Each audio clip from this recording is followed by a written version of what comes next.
Bạn sửa đấy, ngày nay dương nâng vừa cả set up C++ compilerជាមួយ Visual Studio Code ដំបូងយើងត្រូវចូលទៅ download MinGW សិនដើម្បី install compiler វាយើង search MinGW មកហើយយើង select លើ website SourceForge នេះដែលមាន MinGW យើង select download មក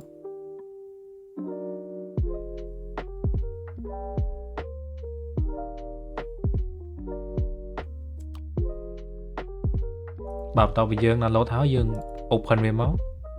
ហើយយើងចុច install យើងចុច continue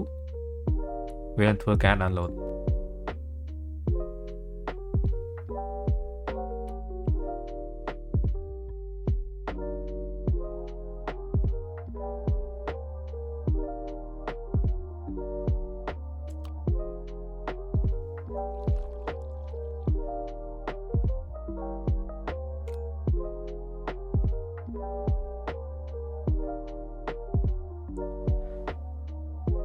បាទបន្ទាប់ពីវា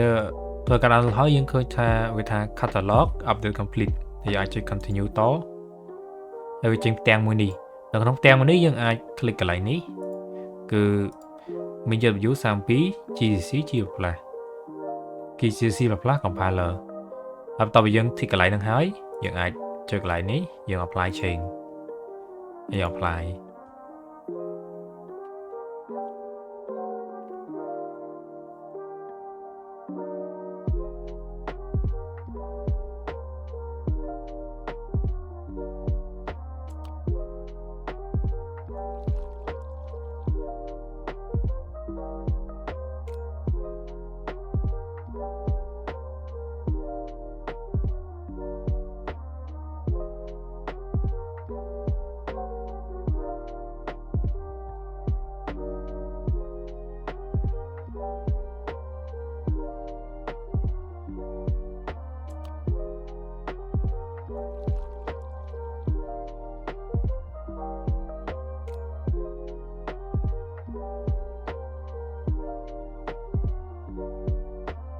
បាទបន្ទាប់ពីវាថា all change will apply successfully ន័យថា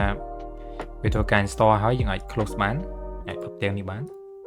ហើយយើងត្រូវចូលទៅកាន់ file explorer យើងចូលទៅកាន់ drive C យើងហើយយើងនឹងឃើញថាមាន MinGW នេះចូលហើយយើងចុចចូល bin យើងចុចមកខាងលើនេះចុចមកខាងនេះហើយយើង copy វាតោះយើង copy វាហើយយើងចូលមើល search យើងវាយពាក្យ path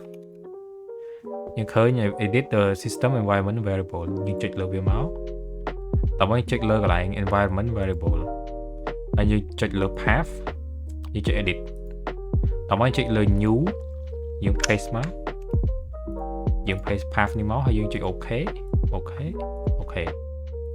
ឡូវយើងចូលទៅកាន់ Visual Studio Code យើងតើបញ្ចូលមកដល់យើងត្រូវការ install extension 3សម្រាប់ឲ្យវាដំណើរការយើងវាយ search C++ មកយើងត្រូវ install extension នេះមួយ install extension នេះមួយហើយត្រូវ install extension នេះមួយបាទបន្ទាប់វា install ហើយយើងអាច test មើលបានខ្ញុំសាកបង្កើត file មួយខ្ញុំកើតលើ desktop ខ្ញុំសាកដាក់ main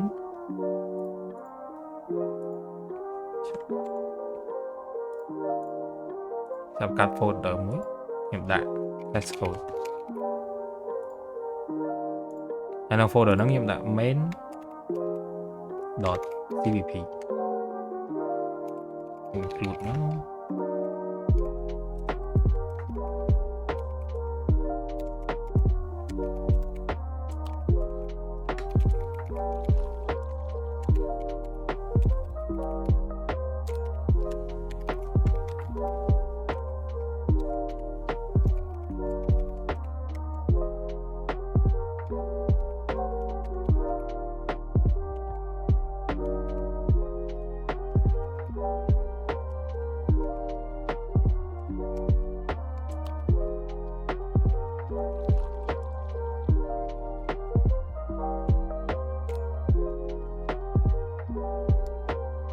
ហើយយើងអាចចុចកណ្ដាលកន្លែងនេះ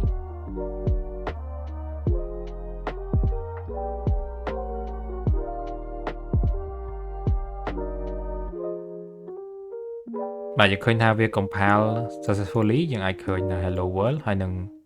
please like and share បើថាយើងមានបញ្ហា path error អីនេះយើងអាចបិទបើក Visual Studio ម្ដងទៀតមកបើកវិញវានឹង fix អា path error ហ្នឹងបាទវីដេអូហ្នឹងមានតែប៉ុណ្្នឹងឯងសូមអរគុណនិងជួយ like and subscribe ហើយនឹង share ផង